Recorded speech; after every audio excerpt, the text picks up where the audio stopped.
Franchise ক্রিকেটগুলোতে সারা বিশ্বেই আফগানিস্তানের ক্রিকেটারদের কিন্তু এখন একটা অন্যরকম সুনাম রয়েছে। রশিদ খান রয়েছেন, মোহাম্মদ নবী, গুলবাদিন নাইব, ফজল হক ফারুকী, নাভিনুল হক, রহমানুল্লাহ গুরবাজ, আজমাতুল্লাহ মরজাই, নূর আহমেদ, এদের অনেককে আপনি খুব কাছ থেকে দেখেছেন বিপিএল এর সৌজন্যে।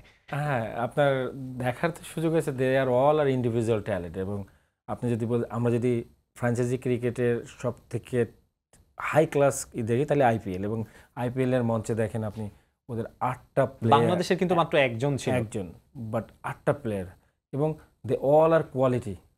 আপনাকে স্বীকার করতেই হবে ইন্ডিভিজুয়াল স্কিলের জায়গাতে তারা, মানে আমি মনে করি যে ওয়ার্ল্ড ক্রিকেটের অনেকের সাথে সমকক্ষ, যাদেরকে আমরা একদম লিজেন্ডের কাতারে মানে ভাবে। আপনি রাশিদ খান নিজের অবস্থানটা অন্য লেভেলে নিয়ে গেছে। মুজিব হয়তো লিটল বিট ডাউন, বাট তারপরেও কিন্তু আমরা জানি কোয়ালিটি। আপনি যেটা বললেন রিসেন্টলি আমরা ওমর জায়ের একটা বিশাল বড় আপনার চেঞ্জ দেখলাম। আপনি যেটা বললেন আমরা রংপুর রাইডার্স একসাথে কাজ করার কারণে ওদের সম্পর্কে একটা পরিষ্কার ধারণা আছে। নাভিদ আমাদের এক ম্যাচ খেলেও গিয়েছিল, এবং আপনি অবাক হয়ে যাবেন যে যেটা হলো যে আমরা যখন ম্যাচটা হেরেছিলাম Rangpur riders, he was crying because যে সে তার বেস্টটা দিতে পারেনি। মানসিকতাটাই এত, তো অনেক সাহসী, তারা জাতি হিসাবেও সাহসী। আমরা জানি যে দে আর টাফ এবং রাফ, দুটোটাই তাদের ভিতরে সংমিশ্রণ আছে, এবং তাদের ভিতরে একটা আলাদা জেদ কাজ করে, যেটা আমরা সবসময় এখন কোচিংয়ে কাজ করি।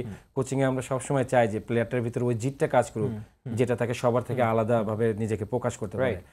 নগদে 500 টাকা বা তার বেশি পেমেন্টে পেতে পারেন ঢাকায় জমিসহ 20 কোটি টাকার পুরস্কার। আমরা আফগানিস্তান সম্পর্কে কথা বললাম, ঠিক একইভাবে উগান্ডা দলও আসলে চাইবে যে তারা বিশ্ব আসরে খেলছে, তারা তাদের সেই সামর্থ্যের জানান দিতে। তারাও কিন্তু আপনার আফ্রিকান কোয়ালিফায়ার্সে জিম্বাবুয়ের মতো দলকে হারিয়ে তারা কিন্তু এখানে কোয়ালিফাই করেছে।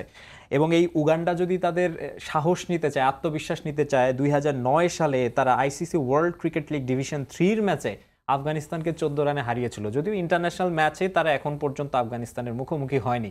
সেই দলটায় আফগানিস্তানে কিন্তু আপনার মোহাম্মদ নবীও ছিল। আপনার কি মনে হয় এইটা আসলে এই 15 বছর পর তারা কি আত্মবিশ্বাস ওখান থেকে নিতে পারে কিনা? না, একসময় হয়তো আপনি বলতেন যে তুমি কোথা থেকে আসছো, উগান্ডা থেকে আসছো, বাট নাও এই টিমটা কিন্তু মানে দৃশ্যপটে চলে আসছে। এবং আপনি, আমার মনে হয় নাথিং টু লুজ উগান্ডার জন্য, এবং দে আর ভেরি এক্সাইটিং।